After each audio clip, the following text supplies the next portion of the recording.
জুড়ে। সরকারের পক্ষ থেকে আইন শৃঙ্খলা পরিস্থিতি নিয়ন্ত্রণ সহ সব রকম পদক্ষেপ নেওয়া হচ্ছে। রোববার সচিবালয়ে আইন শৃঙ্খলা সংক্রান্ত উপদেষ্টা পরিষদ কমিটির 14তম সভা শেষে কথা বলেন স্বরাষ্ট্র উপদেষ্টা।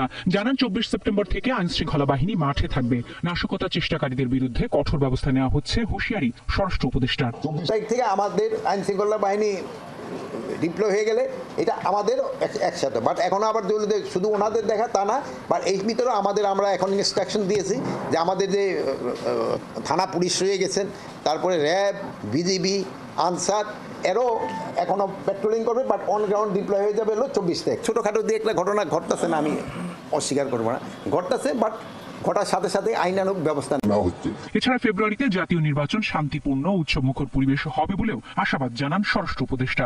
নির্বাচনটা খুব শান্তিপূর্ণভাবে এবং উৎসব মুখর হবে। এখন অনেকে অনেক কথা বলবে, তারপরে তাদের ওই একটা সলিউশনের ভিতরে আসবে।